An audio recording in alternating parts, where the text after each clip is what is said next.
सब बच्चों का स्वागत है। बच्चों, कल हमने बादल को घिरते देखा है पाठ का पहला पद समझ लिया था। आज आगे का समझते हैं। आइए देखते हैं। बादल को घिरते देखा है कविता नागार्जुन ने लिखा है। प्राकृतिक सौंदर्य से भरी हुई कविता है। बहुत सुंदर कविता है बच्चों, ध्यान से समझना। एक एक शब्द की व्याख्या कर रही हूँ, मीनिंग समझिए पहले, उसके बाद ना अर्थ कैसे जमाते हैं सीखिए। तुंग मतलब ऊंचा, हिमालय के कंधे पर। अब हिमालय का कंधा मतलब हिमालय के नीचे। छोटी बड़ी कई झीलें हैं। ऊंचे हिमालय पर्वत के नीचे छोटी बड़ी कई झीलें हैं। आपको अपने मन से कुछ शब्द नहीं जोड़ना है बच्चों, कवि जो शब्द लिखे हैं उसी से ही व्याख्या करनी है। बहुत ही सरल तरीका है। उनके, उनके मतलब झील के। श्यामल मतलब काले, नील मतलब नीले, सलील मतलब जल। झील के काले नीले जल में। समतल देशों से मतलब मैदानी भागों से। आकर कौन आता है? चिड़िया आती है, पक्षी आते हैं उड़ के। क्यों आते हैं? पावस की उमस से आकुल। पावस मतलब वर्षा ऋतु, उमस मतलब गर्मी। आप लोगों ने देखा होगा वर्षा होने के बाद अगर वर्षा होना बंद हो जाता है तो एक चिपचिपा गर्मी होता है जिसे उमस कहते हैं। अब देखिए व्याख्या। झील के काले नीले जल में मैदानी भागों से पक्षी उड़कर आते हैं।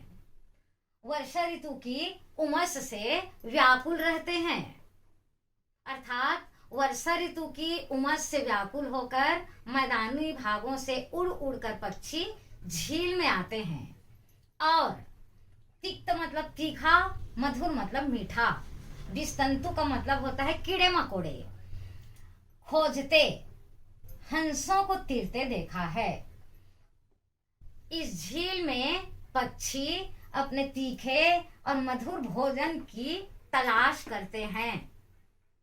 मीठे और तीखे मधुर भोजन कीड़े मकोड़े की तलाश करते हैं।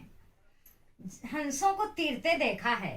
इसी झील में कवि ने हंसों को भी तैरते देखा है तथा पुनः इसी स्थान पर बादल को घिरते देखा है।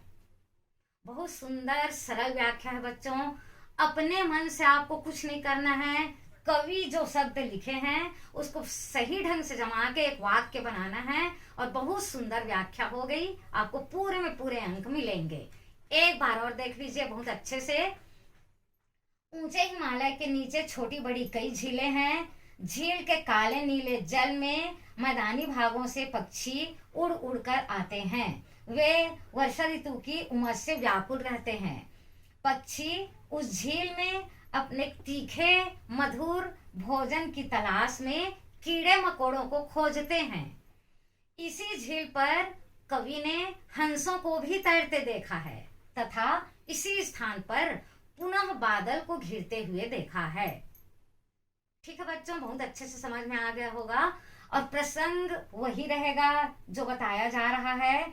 झील के सौंदर्य का चित्रण किया गया है, ठीक है, या मैदानी भागों से आए पक्षियों का वर्णन किया गया है। ठीक। अब विशेष में क्या विशेष रहेगा? मुक्तक छंद है, अनुप्रास अलंकार है, ठीक, और प्राकृतिक सौंदर्य का चित्रण है। चलिए तीसरा पद को देखते हैं। यह भी बहुत सरल है। ऋतु बसंत का सुप्रभात था। देखिए कितना सुंदर वर्णन है। बसंत ऋतु की सुबह थी। मंद मंद था अनिल बह रहा। मंद मंद मतलब धीरे धीरे, अनिल मतलब हवा। धीरे धीरे हवा बह रही थी। बालारूढ़, बालारूढ़ का मतलब होता है उगता हुआ सूरज। मृदु मतलब कोमल। स्वर्णाभ मतलब स्वर्णिम सुनहरा। बालारूढ़ की मृदु किरणें थी, अगल बगल स्वर्णाभ शिखर थे। देखिए अर्थ कैसे जमाएंगे। उगते हुए सूरज की कोमल किरणें पर्वत की चोटियों पर पड़ रही थी, जिसके कारण पर्वत भी स्वर्णिम दिखाई दे रहे थे। एक दूसरे से विरहित हो, अलग अलग रहकर ही जिनको, विरहित मतलब वियोग में दुखी होना, सारी रात बितानी होती निशा काल। अब देखो, सारी रात और निशा काल एक ही शब्द है, इसका मतलब है रात्रि। चिर अभिशापित, अभिशापित का मतलब होता है जिसको श्राप मिला हो। बेबस मतलब लाचार, मजबूर। चकवा चकई पक्षी हैं, पक्षी का जोड़ा है। बंद हुआ क्रंदन, और क्रंदन का मतलब होता है दुख भरा रुदन, दुखी होकर रोना। अब चलिए इसका अर्थ जमाते हैं। बसंत ऋतु की सुबह थी, धीरे धीरे हवा बह रही थी। उगते हुए सूर्य की कोमल किरणें पर्वत की चोटियों पर पड़ रही थी, जिसके कारण शिखर स्वर्णिम दिखाई दे रहे थे। अब यहां से लेंगे बच्चों, देखिए अर्थ को। चकवा चकई एक पक्षी होता है, चकवा। चकवा चकई का जोड़ा दिन भर एक साथ रहते हैं, किंतु जैसे ही रात होता है अलग अलग हो जाते हैं। ठीक, जैसे उल्लू को ना रात में दिखाई देता है, दिन में दिखाई नहीं देता, प्राकृतिक है। वैसी ये भी प्राकृतिक है, जोड़ा दिन भर साथ रहेगा और रात होते ही अलग अलग हो जाते हैं। इसी प्रसंग में कवि ने कहा है, देखिए, चकवा चकई का जोड़ा जो एक दूसरे से रात भर अलग अलग रहते हैं, उन्हें एक दूसरे से अलग रहने का अभिशाप प्राप्त हुआ है। रात भर अलग रहने के लिए उन लोग लाचार रहते हैं, मजबूरी है उनकी।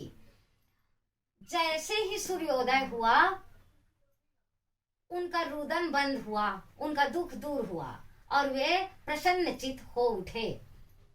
फिर उनमें जैसे ही सूर्योदय हुआ, प्रसन्न हो गए, उनका दुख दूर हुआ और वे फिर उस महान सरोवर के तीरे, उस विशाल सरोवर के किनारे में, ठीक, आगे देखिए, शैवालों की हरी दरी पर।